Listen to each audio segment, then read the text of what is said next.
guys, welcome to Home Church. It's great to once again be with you on a Tuesday evening. We're going to do something a little bit different tonight. We're going to start off with worship as always, because that's what we do and that's how we roll. But rather than share a message with you tonight, I'm actually going to interview my future daughter-in-law, Steph.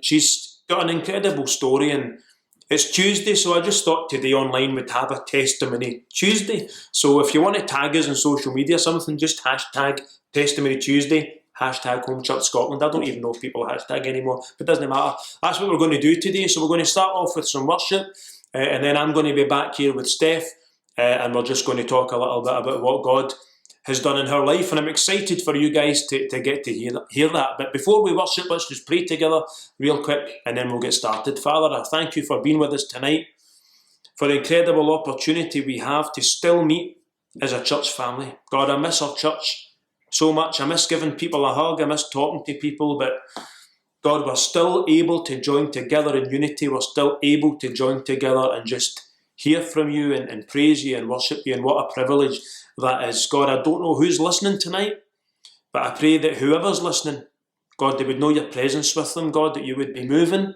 through the internet, you'd be moving in our homes, you'd be moving in our lives, God, that you would be changing and transforming as you see fit and as you want to do. And God, I just thank you for being with us tonight.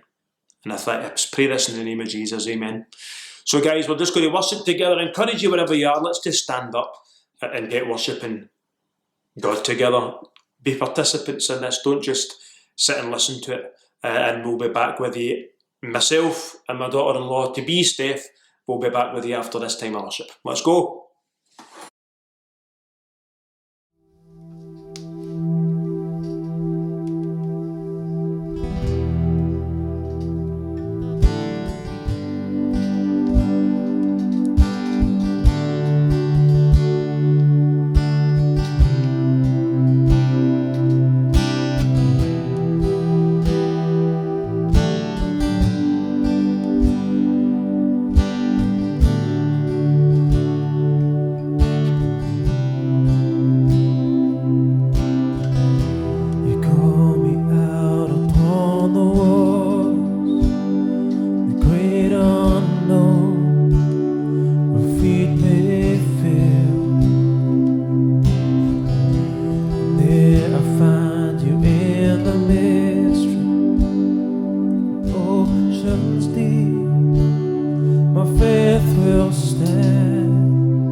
Savior. The Spirit lead me where my trust is without borders. Let me walk upon the waters wherever you would call me. Take me deeper than my feet could ever wander, and my faith will be made stronger in the presence of my Savior. The Spirit lead me where my trust is without borders. Let me walk upon the waters wherever you would call me. Take me deeper than my feet could ever wander, and my faith will be made stronger in the presence of my Savior. The Spirit lead me where my trust is without borders.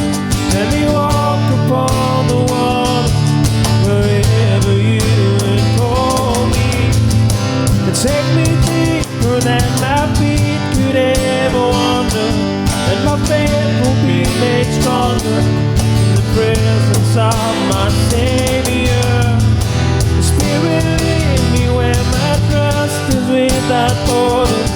Let me walk upon the waters wherever you would call me. And take me deeper than my feet could ever wander, and my faith will be made stronger in the presence of my Savior. I will call upon your name and keep my eyes above the waves. Oceans around, my soul rests in your embrace. For I am, you are mine.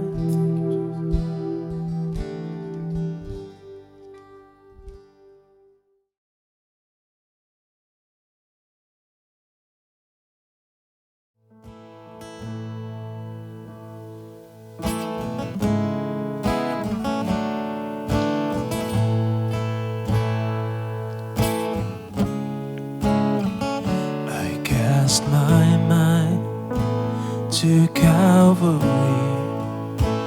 where Jesus bled and died for me.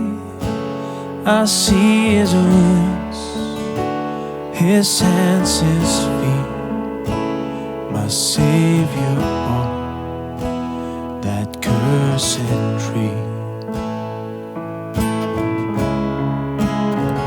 His body bound and drenched in tears, they laid him down in Joseph's tomb, the entrance sealed by heavy stone.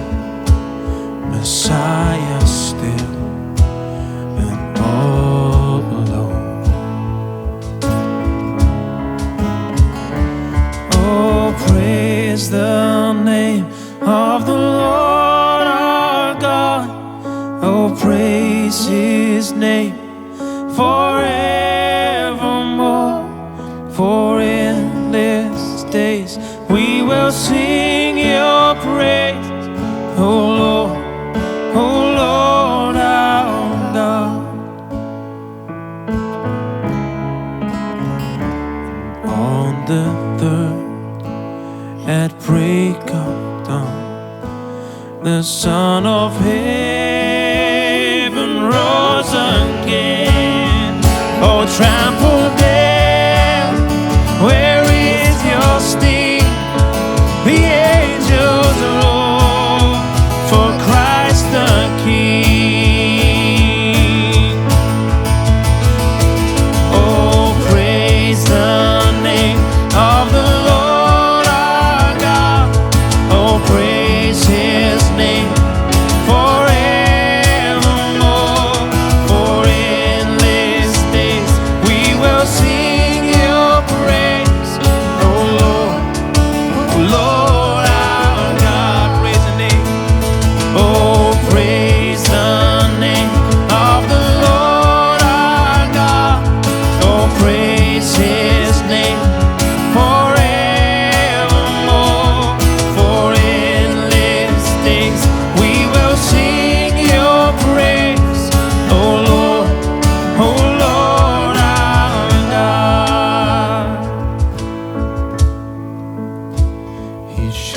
return in robes of white.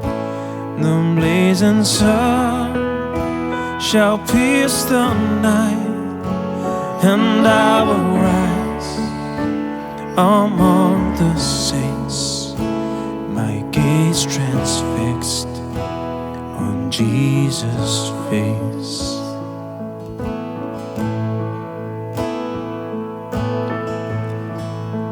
Just pray that you tell us, God, to focus on the right things. It would be so easy to have a focus elsewhere just now. There's so much going on, there's so much trouble. But God, help us just to keep our eyes fixed in you. Praise your name, Jesus.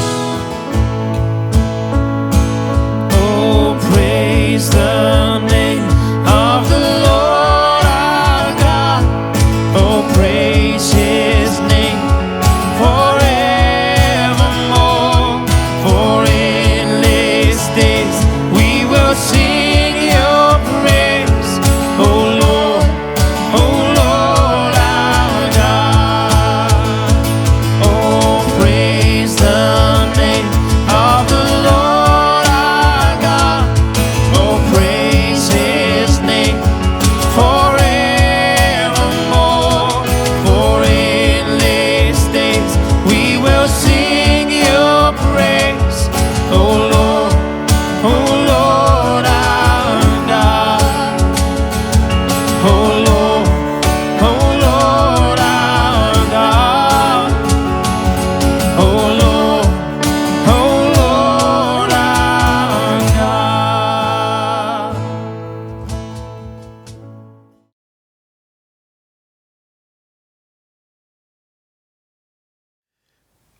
Hey guys, so I said earlier on we were going to do something a little bit different today. Rather than me doing a preach or a sermon, I just really wanted you to hear a first-hand story really of how Jesus changed his life. So for those that don't know who this lovely girl is, this is Steph. Steph is getting married to my son. But really very much, Steph's kind of like another daughter to us as well. She's been living with us for 6 months or so. Something like that, yeah. Under very strict conditions, obviously, as you'll understand as a pastor.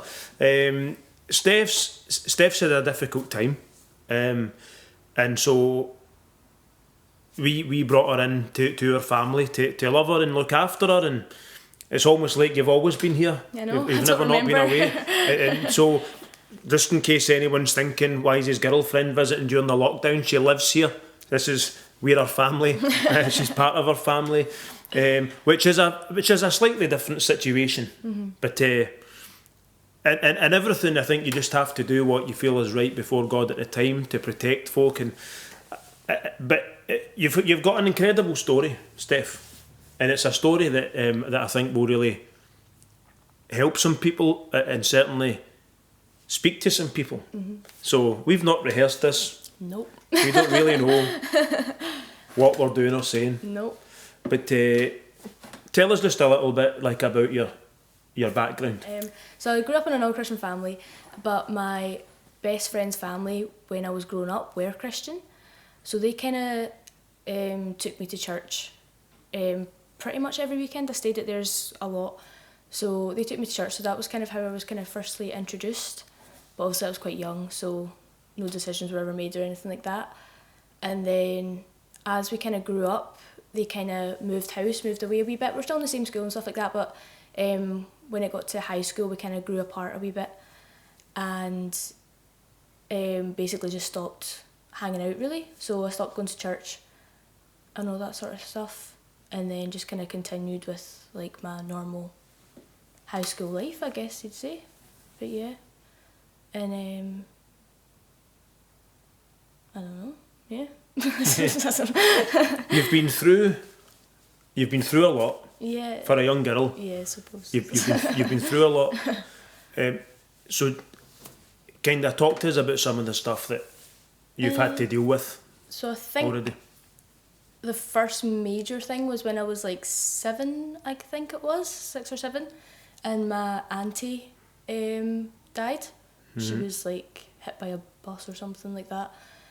So she passed away, and then a few months later, my uncle was basically put in prison kind of thing. But I was quite close with them because they had a daughter that was my age as well, so we saw each other a lot, so that was quite, it was a big thing, and that was kind of the first thing that kind of started it over the last 10 years, I'd say. And then throughout the last 10 years, it's just been constant, like, death and destruction, I guess you say. My mum had cancer and almost died from it, and then I think it was literally like a year or two later, my dad was stabbed at a football game and his throat was slit. He had something like 30 or 40 stitches in his face and neck. And then in between those two things happening, my gran died. So that was probably the craziest time. And then, just in amongst everything, uncles passed away, great uncles passed away, more grandparents. I lost 3 cats. So yeah, all that sort of stuff happened. And then I think it was 2 years ago this month actually, my dad passed away to cancer as well, a week before my first exam actually. And then I had to go and sit my first higher exam. I think it was exactly a week after my dad had passed away. And then so I sat 2 exams and then had my dad's funeral and then sat another 2 exams. And then after that, I'd say like the kind of relationship I had with my mum kind of spiralled a bit. It kind of went really downhill. So that's kind of been the last 10 years of my life really. It's just been kind of one thing after another. But obviously in between then I became a Christian, and it's obviously, got a lot of strength and support from not only the people around me but from God obviously as well. So So if we go back just slightly, so like before you became a Christian, so I'm thinking about maybe it's around the time that we actually met, right? We might go into how we met, I don't know, we might do that at some point, but like, how did life, you've talked about some of the things that you went through. You lost an awful lot of people, more than what most young people should ever have to lose, and obviously your dad being a major one.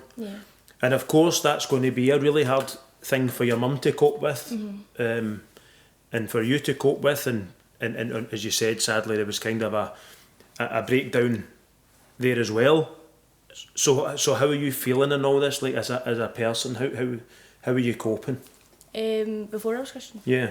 So also it was really hard, and I just kind of stayed to myself, I guess, and I always kind of put up this front that I was, nothing could touch me and I was absolutely fine, and to catch me crying around someone was just, it never really happened. Wouldn't cry around my mum even, or my dad when he was still there. I think my best friend probably saw me cry once or twice in the 3 years that I knew her, well, up to that point. And so yeah, I would say I was quite closed off. I didn't really talk about anything, and I kind of struggled with it a lot, to be honest, but in my head there was always somebody worse off than me kind of thing, so I didn't really, express those emotions, I guess, in a way. I kind of just kept it to myself and, kind of tried to just help other people in the same situation as me rather than dealing with those kind of things. So it was really hard to kind of get through all of that, because it literally was one thing after another. I think it was like easily like 20 to 30 funerals in about over that 10-year period. So yeah, several a year. Yeah. We actually met because of a young girl dying that you knew. Yeah, so my best friend, a girl in her year that she was really close with, so I kind of knew her through that. She took her own life, and my best friend, well, basically the school was a bit weird with it, I guess you say. They kind of just tried to shut it down, and there wasn't really much help offered. And so my best friend Alex, she decided that obviously she came to you guys for lessons, and she knew that obviously you did like the counselling and stuff like that for rookies, and so she just wanted something else that could kind of offer support. So she thought she would, I don't know how it came about with you two, like setting up a meeting or whatever, but obviously a meeting was set up to start up a youth board or a youth group sort of thing. And Alex asked me to be a part of that. And at first I was like, no, because it was exam time kind of thing. I was like, I don't really want to do that kind of thing. It's just a lot's going on already. And then she was like, okay, that's fine, you know, just think about it, no pressure kind of thing. And then I was totally adamant that I wasn't doing it. And then last minute I was like, no, I really feel like this is something I should be doing. So I just said to her last minute, like, yeah, okay, I'll do it. And I think like a week later we had that meeting, and then I think that was the first time I met you, wasn't it? Mm-hmm. Yeah, that meeting. Yeah. Yeah. But yeah. And then how did we progress from, so like the girl I met then, obviously I didn't know half of what was going on. But really fair to say, like you'd said, kind of closed off a bit to emotions. Yeah. At that time, not in the slightest bit interested in Christianity. Obviously like a lot of struggles going on that people didn't really know about because you were having to hide them. Yeah. Struggling with various things. So how did we get from that to like finding Jesus? So obviously Aidan played a big part in it, but so obviously the youth group started, and then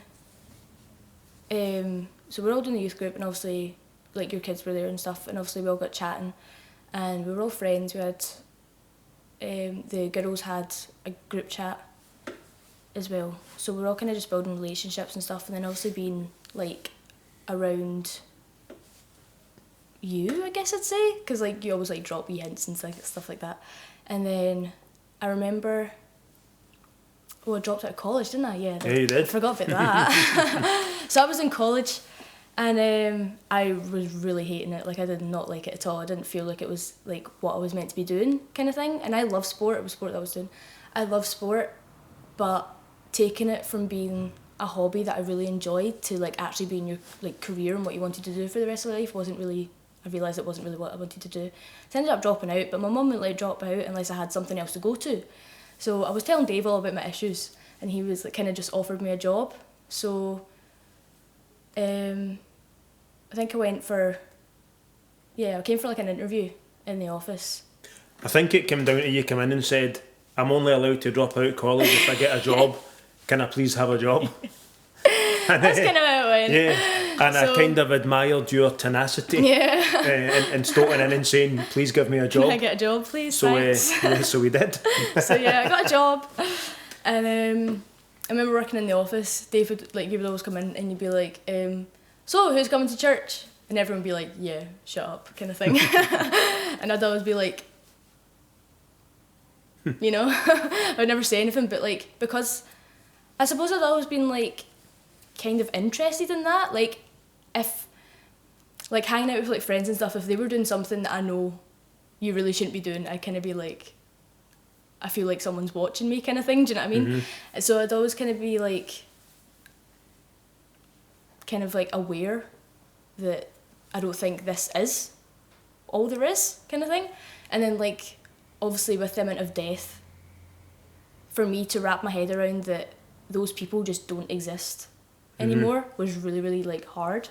So I've always kind of been like, there must be something else, because that's like, to me that just doesn't make sense, that it just stops.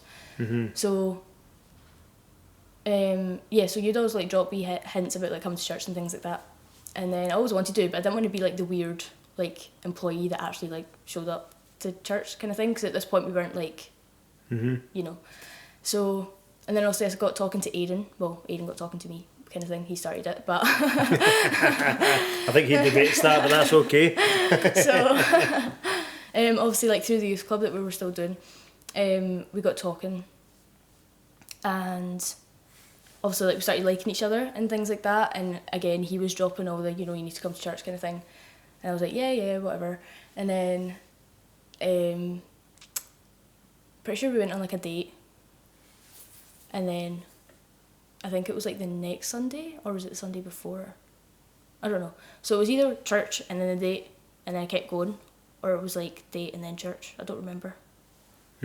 Doesn't matter. Doesn't matter. Anyway, so so obviously me and Aaron got talking, and then so I finally came to church that one day, and just being in the service, like everything that you were saying, I just felt like you were like, it was like about me kind of thing, like it all related so much to me. And at the end when you were like doing the altar call, I was a bit like hesitant because I was like, I don't want people to think that I was just doing it because of Aidan kind of thing. But obviously like, you always offer like a few chances for people to do it, and I think it was like the last chance I was like, no, I have to do this kind of thing.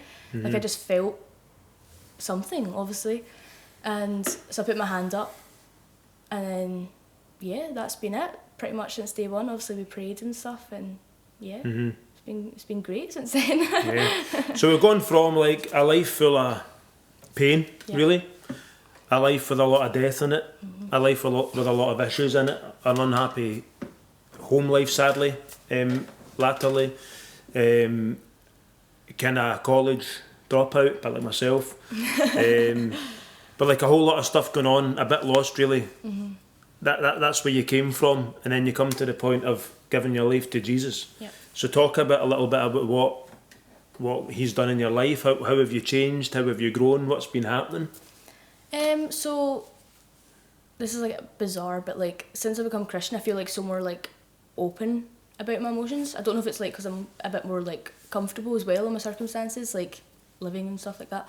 But yeah, like I cry all the time. It's ridiculous. Yeah, I've seen like, you cry a lot. It's so bad. It's not bad. It's a good thing. It's a wonderful thing. Yeah, so like I don't know, I just feel like so more comfortable and relaxed, and like when I do have problems and like issues, like not only do I have like the church family and like you guys to go to, but I've got God to lean on as well. And like obviously he's always there to talk to, so like if you can't get a hold of someone to like, you know what I mean, like family or friends, like he's like there, he's here all the time. So like that's really helped a lot, I'd say, in like that way. And then also just, I don't know, I just feel like everything's got like so much more meaning, like what you do. Like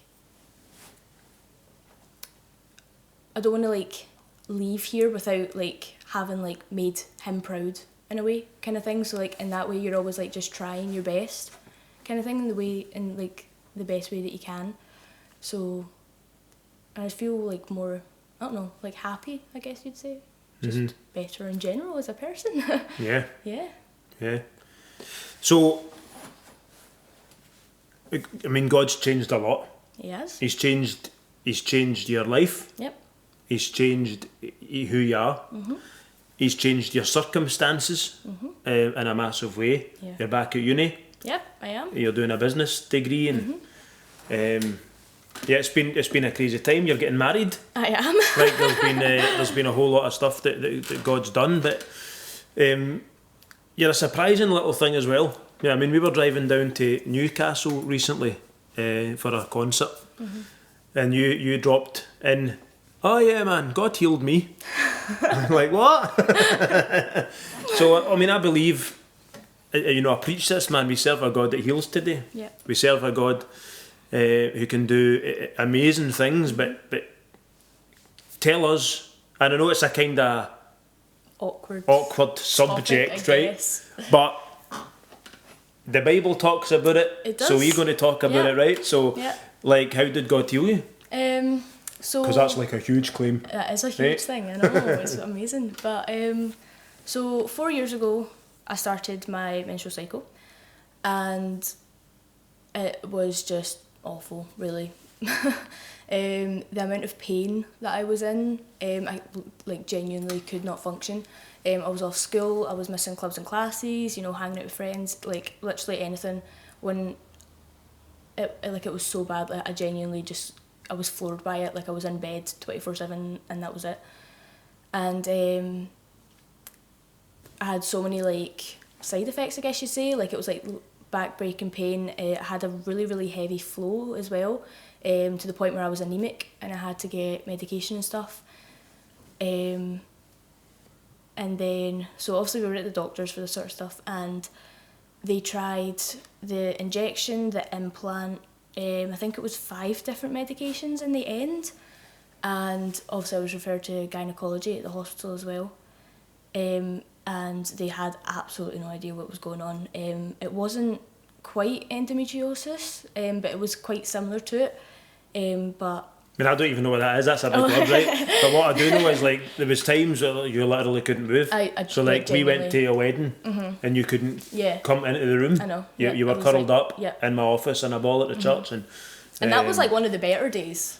Yeah. So like, it was like, there was one point I was actually rushed to hospital in an ambulance because of the pain that I was in and the amount of blood loss that I had thrown up and fainted. And the only thing that would get rid of the pain was gas and air. So it was that bad. And I mean, what I seen was bad. So for you to say, like, it's been much worse and taken to hospital and things like it, I mean, so this was bad, people, right? This is no small deal. It really was a significant deal, which was a concern to us all, really, to be honest. And like, if I eventually, like, they got a medication that kind of worked, and then I think even after, like, if I wasn't on medication, I was bleeding, and that was that kind of thing. There was at one point where it was 6 months straight, and so yeah, at one point they got a medication at work, but after 3 months it stopped working again, and I was kind of back to square one with trying to find something that would kind of control it a wee bit. And then again we found one more. It was working good. It was okay. It was manageable. I could function with it, and I was moving on to my next packet of medication, and I couldn't find the box. So I'm panicking, like, I'm still to this day, like, there's definitely a box of medication in my room. But anyway, I was like, what am I meant to do? Like, I don't know what I'm going to do, kind of thing. And then it hit me, I was like, I've never prayed about this. I've been a Christian for a year, and because it was kind of under control with medication, I never thought to kind of pray about it, I guess. So, yeah, so I was like, I've never prayed about this. So right there and then I just kind of said one sentence. I was like, Lord, please can you heal me from this? Even if it's just until I could get medication. If you can just heal me from this. Because I couldn't get... I phoned the doctor to ask for a repeat prescription, but they said I needed to do a checkup or something, so I wouldn't be able to get another... I wouldn't be able to get more medication for like 3-4 weeks. So I was like, I don't know how I'm going to do that. So yeah, right there and then I said one prayer, and I've been, like, it's been totally normal ever since. Like, I had like the 7 days normal, and then the 3 weeks, I think it's been like 4 months, 4 months now, and it's been just as it should be, really. It's been great. It's, and even I don't even need painkillers. Body works, no pain. Aye, nothing. No painkillers. Fabulous. Yeah. and Steph's yours, you're saying this is crazy. I'm going, there's a story about that in the Bible. I know, yeah, I was telling Dave on the way back up, and he was like, oh yeah, there's a story about that Bible, and I was like, oh yeah, so there is. But So it's amazing. So you've come a long way in just over a year, really. Yeah. So life changed, been healed, like, you know God well. We've been doing Bible in a year, so you've read a lot of it. I have. We're getting towards the end of that. We are, yeah. And so Jesus is changing in a massive way. So for anyone listening just now online who doesn't know Jesus, who's going through difficult times, who's going through pain, who's like, whose home life perhaps isn't right, or just anyone who's lost and doesn't know the joy of knowing Jesus, what's your message to them? just commit, I guess. Like, it's a scary thing to do, to say, yes, this is what I want to do for the rest of my life, but it is so worth it. Like, the strength that you get, and like, you just feel so much better, not only about yourself but just about life in general, knowing that like someone is always there for you, and like, he created us, so it's only kind of right that that's what we do, you know. So just do it. Do you ever think what your life would have been like if you hadn't responded that day? I don't want to be honest. I don't want to think about it. Just because I don't know. Honestly, I don't know. Obviously, after my dad died, my mum kind of spiralled a bit. I mean, she was a bit harsh even like when my dad was there, but I feel like he was always kind of like a buffer kind of thing. And after he went, like, my mum kind of spiralled a wee bit, and like, it was just not a good place to kind of be, I'd say. You never really knew what you were coming home to, and so obviously even just that alone, if I hadn't become a Christian, I wouldn't be here right now. So yeah, like, just that alone. So It's incredible how God looks after you, isn't it? I know. God does amazing things. God does amazing things. So guys, as you've heard, he's done an amazing work in Steph's life. He's done an amazing work in so many people's lives. And if you don't know Jesus, I would just encourage you to make that same decision that Steph made. She had a moment in time, a decision to make. She was going to accept Jesus or she wasn't. And all of us who were Christians have had that moment in time. You can't be born a Christian. You can't be brought up a Christian. We all had that moment where we heard someone talk about Jesus and we decided that it made sense, and we decided that we wanted that, when we decided we were going to accept that, and we decided that we were going to give our lives to Jesus and follow his plan for us. So if you haven't done that, I pray that you would do that just now. I'm just going to play a hymn that we've recorded, a song that we've recorded before. I want you to just give you some time to contemplate the things that you've heard, to contemplate God, to think about Jesus.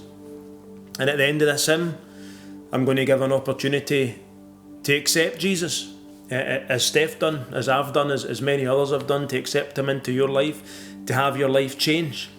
I just pray, in fact I'm going to pray, God, I pray right now that you would speak to people as we sing this song together, as this song comes out through the internet, God, into people's homes, into people's lives. God, I pray that you would touch them.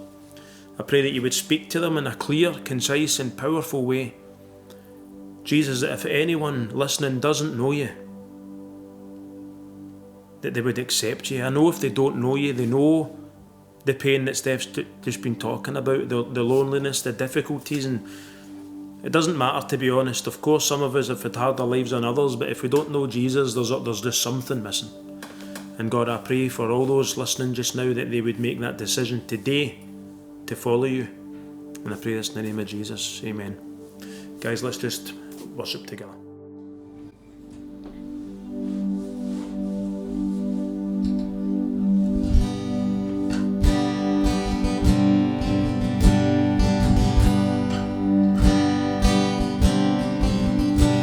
Oh, I've heard 1,000 stories of what they think you're like, but I've heard the tender whisper of love in the dead of night, and you tell me that you're pleased and that I'm never alone.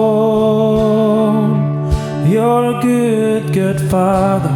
It's who you are. It's who you are. It's who you are, and I'm loved by you. It's who I am. It's who I am. It's who I am. I've seen many searching for answers far and wide, but I know we're all searching for answers only you provide, because you know just what we need before we say a word. You're a good, good Father. It's who you are. It's who you are. It's who you are, and I'm loved by you. It's who I am. It's who I am. It's who I am. You're a good, good Father. It's who you are. It's who you are. It's who you are, and I'm loved by you. It's who I am. It's who I am. It's who I am. You are perfect in all of your ways. You are perfect in all of your ways. You are perfect in all of your ways to us. Thank you, Jesus. You are perfect in all of your ways. You are perfect in all of your ways, Lord. You are perfect in all of your ways to us.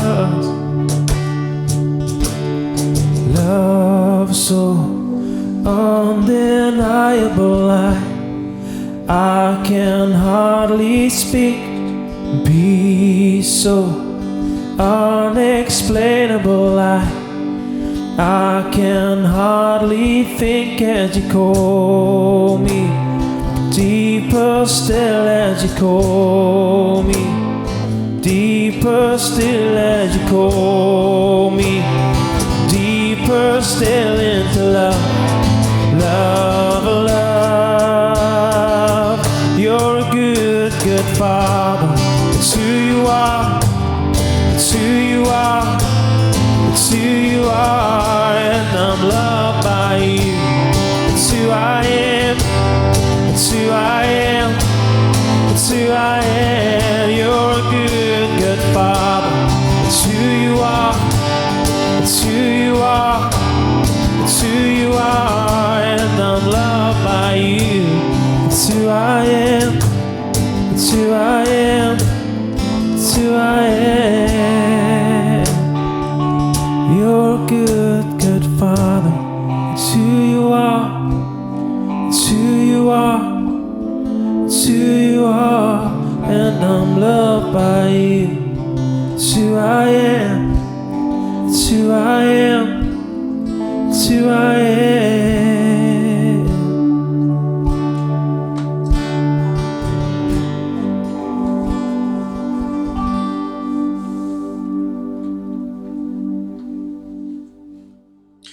Guys, just as we've been singing that song together, God is here. He's available, and He wants to love you. He does love you. He wants you to accept that love. He wants to be a father to you. We've just heard from Steph, and she lost her father far younger than she should have done, but she's found an incredible father in God, and that's available to you as well.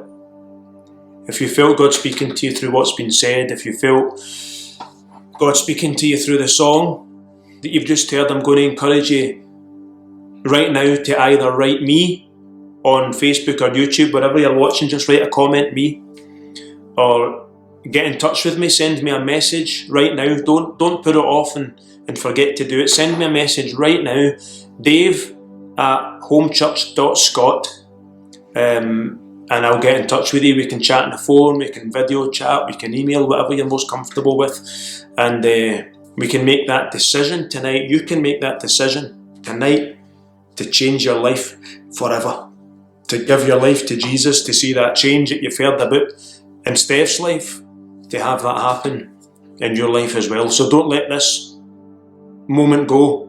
Don't let this moment pass. Get on right now. Send me an email, dave@homechurch.scot, or just comment me on any of the channels that you're watching on, and I'll be in touch with you later on tonight. Guys, it's been great just to have you with us. We're going to be back again on Sunday morning. We'll have communion together at 9:30. That's going to be on Zoom, and we'll post the details of that on our Facebook page, facebook.com/homechurch.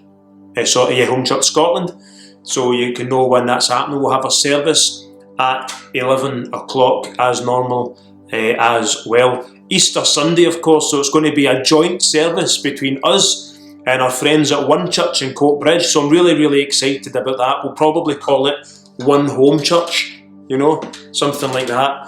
2 churches, 1 location. We're going to be coming out together, and I believe God's going to do incredible things even through that unity. In actual fact, we're going to bring you a service on Friday as well. So this Friday, Good Friday, we'll have a service together, and next Sunday we'll have services together. So keep informed, keep an eye on our social media, and we'll keep you informed of all that's happening with that. I can't wait. It's Holy Week. It's just going to be an amazing week. I know God is going to move in power, and people are going to be in their droves, I believe, giving their lives to Jesus. So send me a message. We'll see you guys on Friday, see you guys on Sunday. God bless you.